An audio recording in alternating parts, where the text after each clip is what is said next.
Namo tassa bhagavato arahato samma sambuddhassa. Namo tassa bhagavato arahato samma sambuddhassa. Namo tassa bhagavato arahato samma sambuddhassa. Buddhang dhammang sanghang namasami.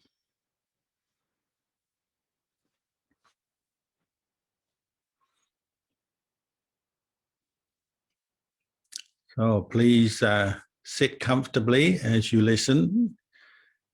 Find a posture that you can sit comfortably for the next 30 minutes or more.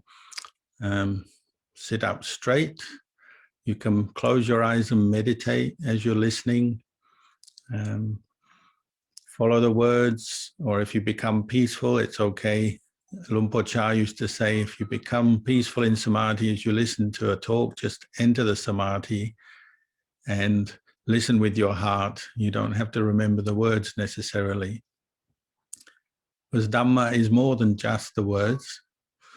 The words are helpful, but they're pointing to the truth. And the truth is something bigger than just words. It's more than words can describe. And we're aiming in this practice for Nibbana, the complete ending of suffering.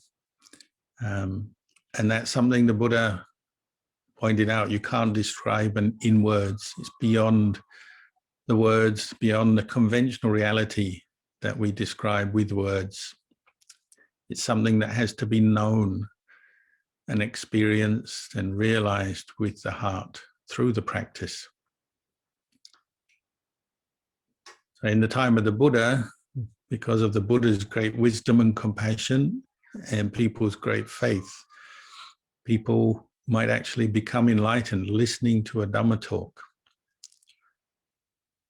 And it sounds easy when you read those stories. It makes the practice seem very easy. I'll just listen to one talk and I'll be enlightened and won't have to go through all the struggles and suffering of the meditator.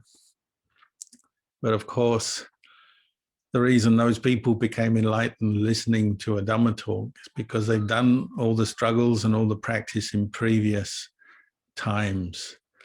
And this was the culmination of all that effort they put into their practice. Most of us just want things easily in life, don't we? We want to hear one Dhamma talk and straight away understand everything, know everything, and end all our sufferings. And a few people maybe do learn very quickly in their practice, but really practice is about putting in effort, practicing over a long period of time for most of us. But what helps is to understand the Dhamma, why you're practicing, what the purpose is, because you get your strength of mind, your motivation from that. And today in this practice, we're remembering our teacher, Luang Por Chah, and he was somebody who always brought people back down to earth in their practice. As for example, we like to talk about Nibbana, we talk about states of samadhi and jhana. And he would sometimes say, these labels, these terms are maybe not so important. Just know how your mind is in the present moment. Very simple instruction, because all of the practice that leads to states of samadhi and nibbana comes out of that. Knowing your mind as it is right now. That's where your place of learning is.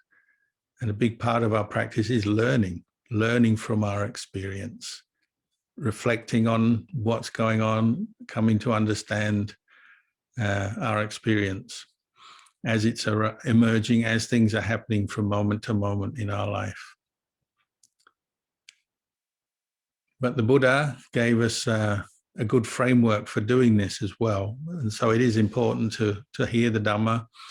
So we have a structure, a framework for developing this mind and understanding the mind. So he gave us the Four Noble Truths. which is such a central teaching to Buddhism, that everything else fits within the Four Noble Truths, just as all the footprints of the animals in the forest fit within the footprint of an elephant's footprint. So all the teachings of the Buddha fit within the framework of the Four Noble Truths. So when we come to practice meditation, this is a good starting point. What are we doing here? Why are we practicing? We're coming to understand and realize for ourselves these Four Noble Truths. What is suffering? What's its nature? What is the cause of suffering? And what do we have to do with that? Well, we have to abandon it, let it go. When we let it go, we can experience the end of suffering, the cessation of suffering. And these three of the first of the three of the Noble Truths, they are all brought about by the Fourth Noble Truth, the practice of the Eightfold Path that we cultivate and develop. Why do we know suffering? Because we cultivate the Eightfold Path. Why are we able to abandon the causes of suffering? Because we cultivate the Eightfold Path. Why can we bring ourselves to realize the end of suffering? And because we cultivate the Eightfold Path. So that's the important practical aspect of our practice is cultivating the path, but with the other three Noble Truths in mind. We keep them in mind so we understand what our goal is, what the right activities are, what we have to do from moment to moment, day by day. But it's something we have to develop for ourselves, which is why we come to practice like this. Even in these times of pandemic, when it's not always possible to come together as a group, we can practice online, which is our great good fortune that we have the technology to do that. But we have to do the practice for ourselves. It's not something that the Buddha or Ajahn Chah transmits to us. It can't be given to us. So even the 8 precepts that we just undertook, we say, oh, the monk gives us the precepts. And it's just a term of phrase, isn't it? But really, the monk doesn't give you the precepts. You have to undertake to follow those 8 training guidelines for yourself. You use them as guidelines for your behavior through the day to bring up mindful awareness and the qualities that are required in order to train with those precepts. So to refrain from killing, you need to be mindful and you need to respect life. So if you're in a situation where you're tempted to kill, you won't, because you have the right qualities in your heart at that moment, and you're aware of that precept. So the precepts are things we train with. We hear them maybe from the monk, but then we have to take them on board and use them in our day to train ourselves. And all aspects of the Dhamma are like that. The teachers, the Buddha or Luang Por Chah, they've led by example. They've given instruction, they've given explanation, but they can't do it for us. And they put that responsibility back on us, because that's just the way they practice for themselves. Right? Nobody gave the Buddha the Dhamma. Nobody gave Ajahn Chah the Dhamma. He had to practice to bring his own mind in line with the Dhamma as explained by the Buddha, but not given to him by the Buddha. So you see the challenge of practicing at home online like this. There will be distractions. There will be temptations. There will be your own mind will be sometimes plagued by different thoughts and moods and desires during the course of the day. And it will be tempted to set aside the practice and go off, maybe when you're bored or restless and you want to go off and do other things that you give importance to or priority to. And there may be unexpected things as well, unexpected household emergencies or some people dropping in that you weren't planning for or something. But more importantly is your own mind to watch how it wants to leave the practice all the time and go back to other things. So this is why we begin a day of practice with chanting, taking precepts, and just setting our minds with the right attitude for the practice through the day, to set up that sense of determination, commitment, sincerity to the practice, to the schedule of the day, and to realize the importance of training this mind. And you probably all heard many times before, the quality that the Buddha and Luang Por Chah emphasized over and over again in training this mind, training this heart, is the practice of patient endurance. Because when those desires and attachments come up, before you can see them and let them go, usually you have to endure them. And the stronger and the better your practice of patience and endurance is, the more opportunity you have to contemplate your own desires and attachments in light of the Four Noble Truths, to see desire and attachment is the cause of suffering, is to be abandoned.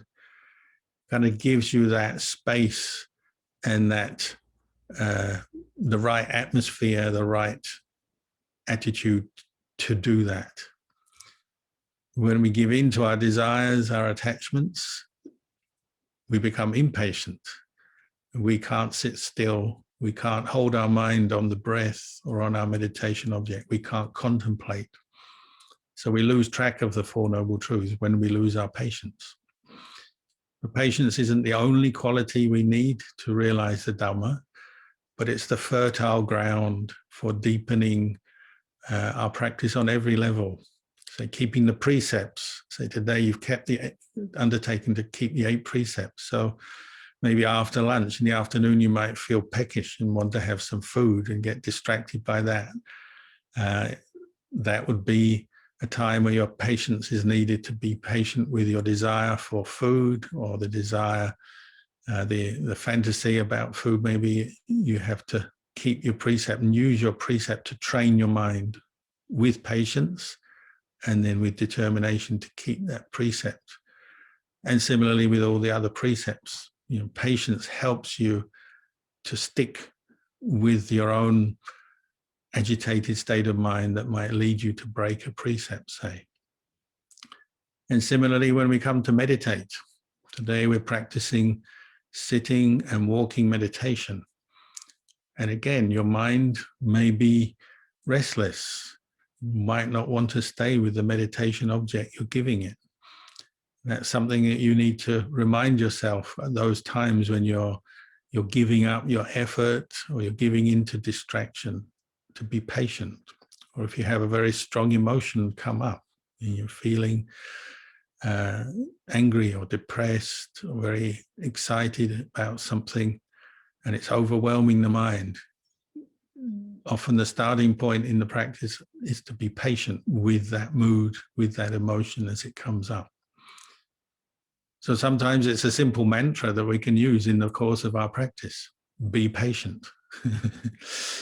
Simply the words, this is where words can be helpful to point our minds to the Dhamma. We just remind, it's like a signpost saying, oh, be patient, be patient. And that can work. And this is one of the ways Ajahn Chah taught. When practicing meditation, you'd often get the monks to sit longer than they would like to sit. We all have our normal comfort zone. I can sit for half an hour or I can sit for 1 hour, and that's enough for me. We might have our usual pattern, our usual practice of meditation. But then, Ajahn Chah, knowing that, might get people to sit for twice as long as they normally do. So sit for 2 hours. What does that do to the mind? And so he's like the scientist conducting the experiment and helping us to conduct the experiment, saying, well, what's it like? You can sit for 1 hour. What's it like if you have to sit for 2 hours? And using his teaching role and the respect people had for him, they'd follow him in what he was doing. He wouldn't run away. He would get people to practice patience with the meditation, to sit a bit longer, to put up with their own mind states, feeling tired, hungry, feeling sleepy, feeling restless, to be patient through those mood changes, the different thoughts, the different mental states arising. And of course, the idea is to encourage us to develop mindfulness, that clear awareness, mindfulness, clear comprehension, and then contemplate and to gain wisdom. So patience is the fertile ground for that as we practice meditation. If you're patient with yourself, with your body, how it feels, with your mind, how it is at any one time, then you begin to put effort into bringing up mindfulness directed to the breath. The patience helps you to go through the obstacles, to stick with it and not give up. And one of his favorite phrases was, one who doesn't give up is bound to get something from the practice.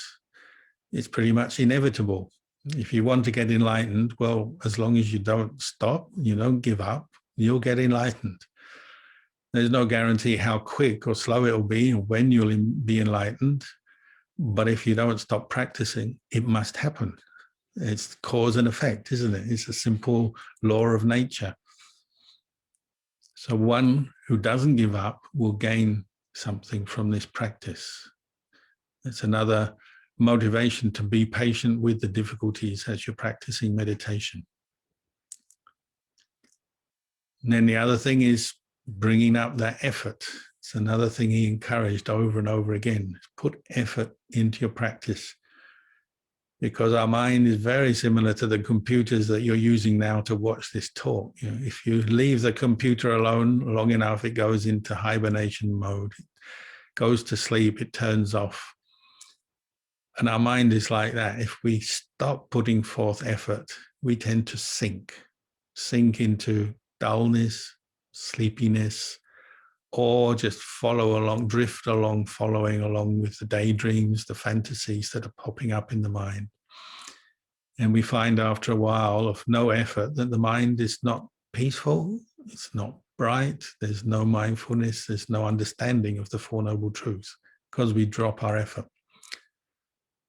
And that's something that happens all the time, doesn't it? That we see that in our meditation. We have bursts of effort.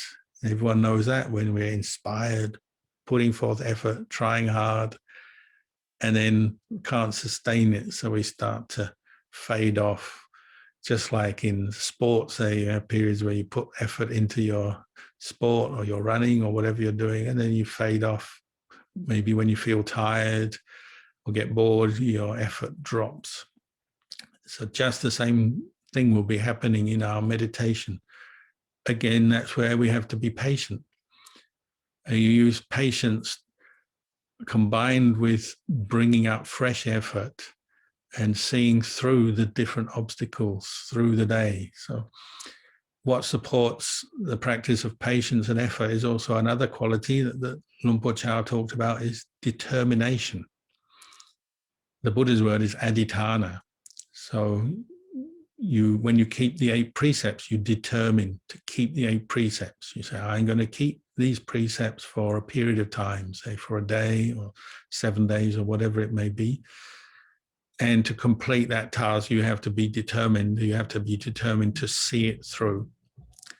So you have the patience, the effort, and then the determination combining as you practice meditation. So on a day like this, we have the retreat schedule. So that may be a way you'd bring up these qualities. You say, well, I'm going to follow the schedule according to what I've read on the paper, periods of sitting, walking, meditation, chanting, and so on. And I'm going to complete these particular tasks, task by task, using these qualities of patience, effort, and determination. And you can see through the practice, that's how things grow. And that's how Ajahn Chah taught. He taught people to be patient with their mind, put forth effort, be determined in the practice, and then the results start to come. Quickly or slowly, we can't say, we can't be sure, but we can be sure results will come if we keep putting in the right effort into the practice. Where is our effort and our determination directed? Well, in the beginning, bringing up mindfulness, sati. directing the mind to pay attention to the meditation object, the breath, and repeatedly do that.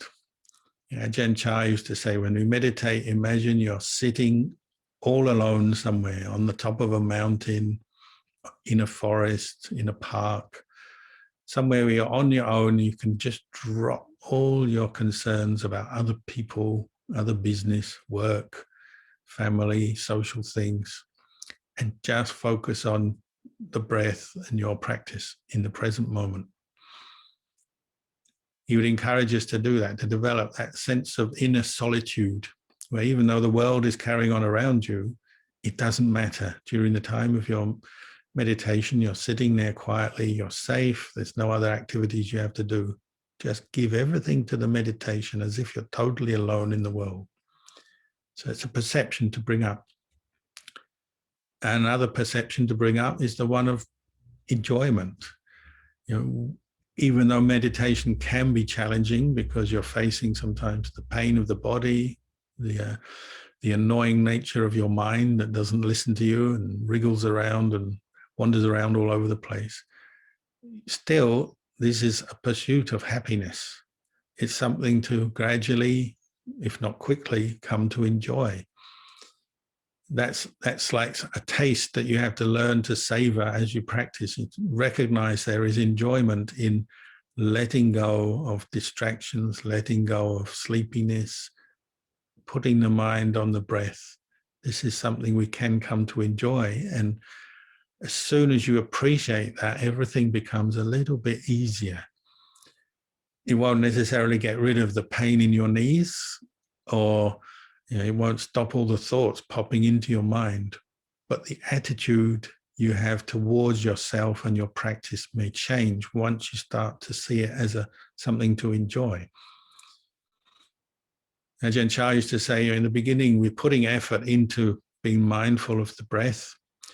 In terms of samadhi, this is the quality of vitakka and vichara, initial and then sustained application of the mind. So that effort to put our attention, put the mind on the breath, and then keeping it there.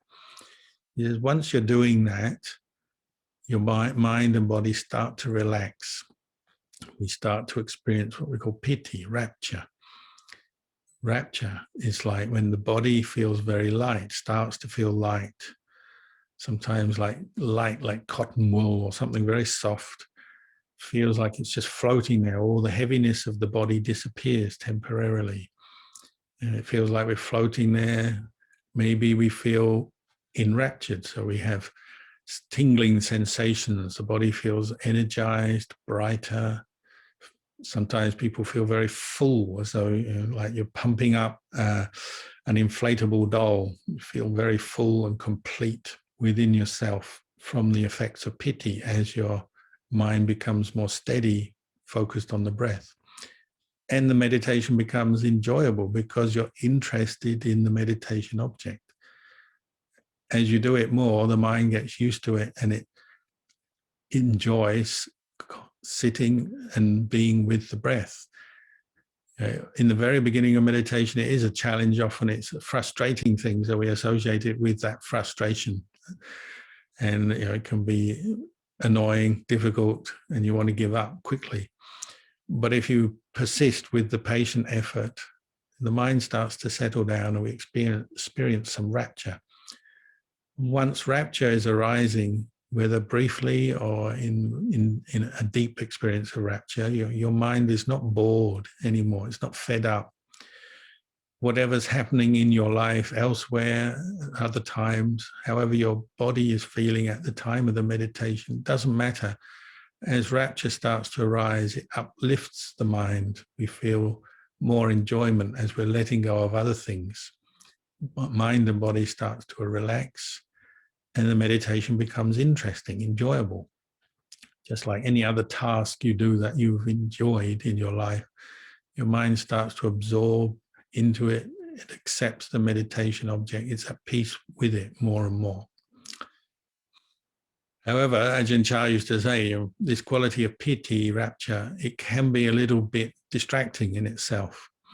Because sometimes you get waves of energy flowing up through the body, sometimes a brightness, the mind becomes illuminated with an inner brightness and inner light. And that can be distracting, and people start to wonder, what is this light I'm seeing? And what is it? And thinking about it. So then they lose their mindfulness.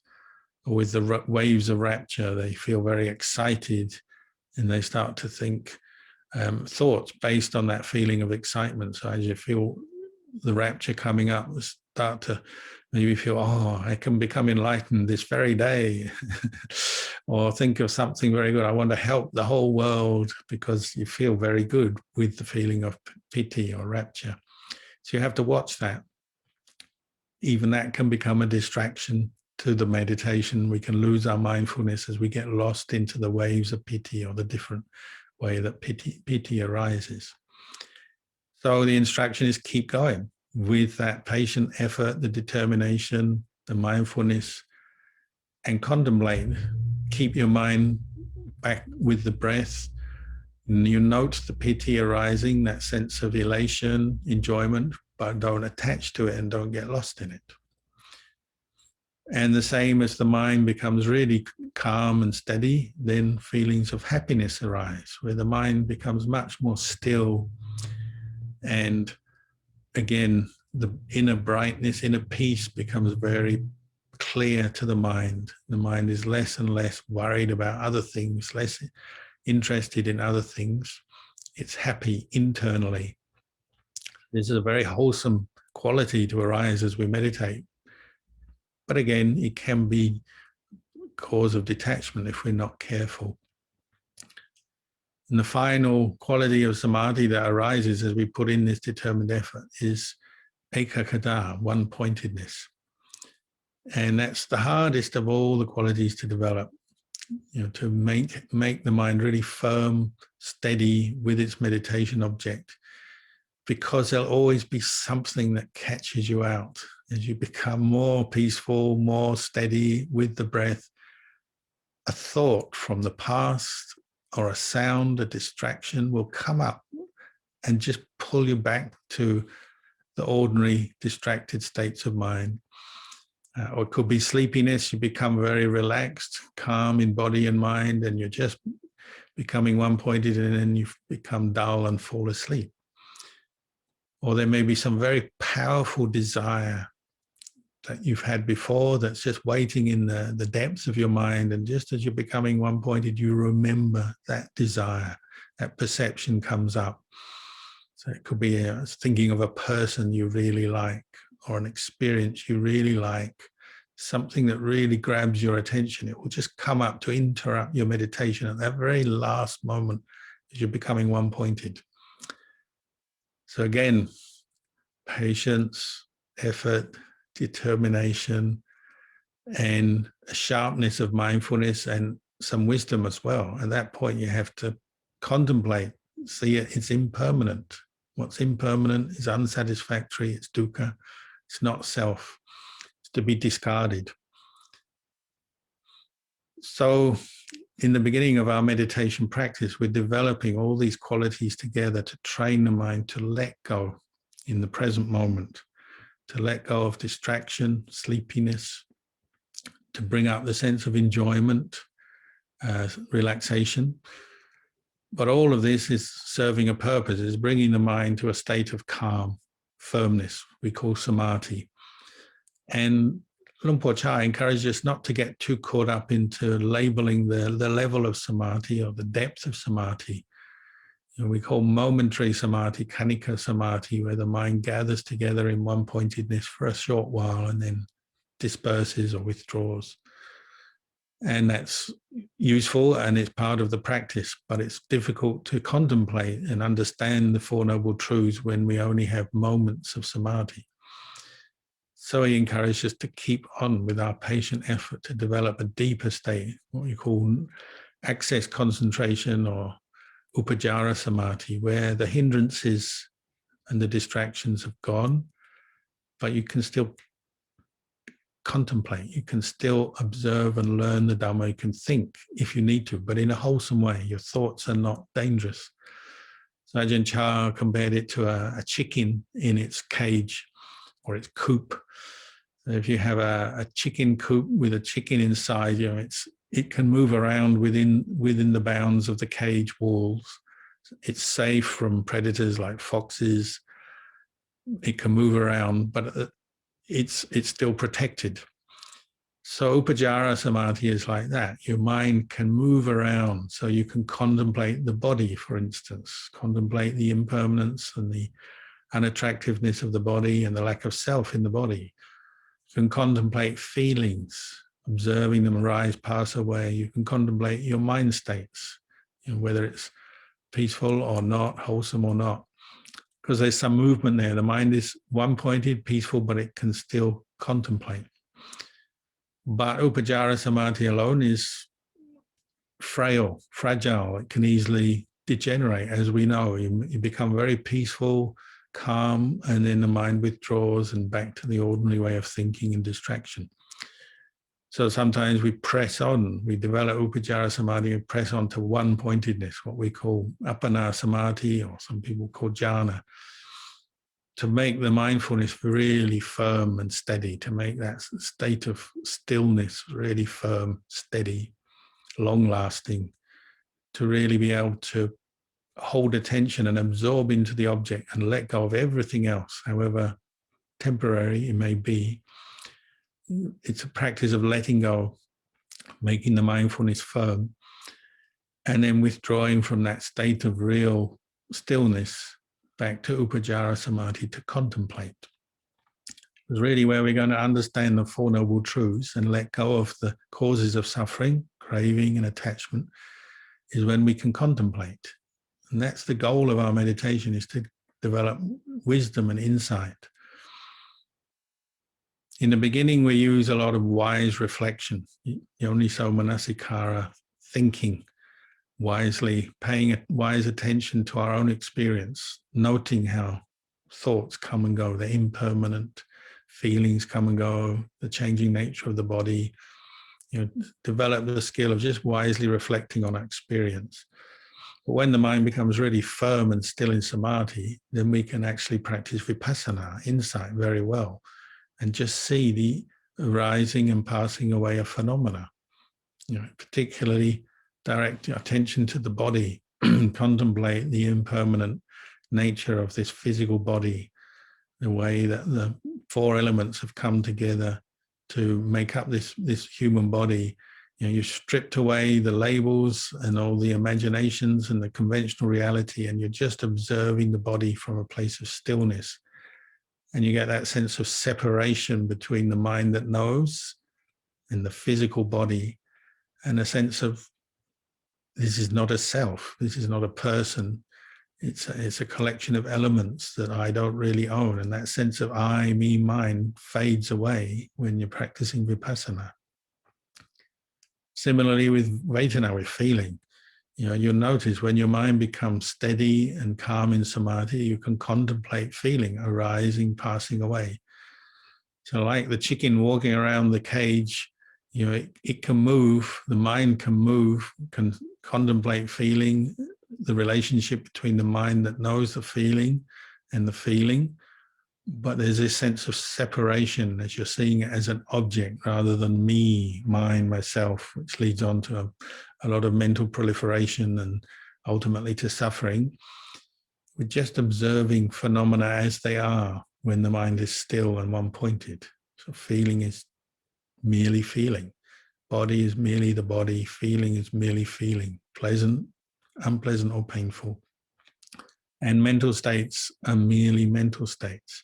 Thinking is just thinking. Memories are just memories. And this is the value of training in mindfulness, brings the mind to the point where it can see its own experience as objects of mind, rather than running with the endless narrative and stories and believing every mood and every thought and every reaction to things.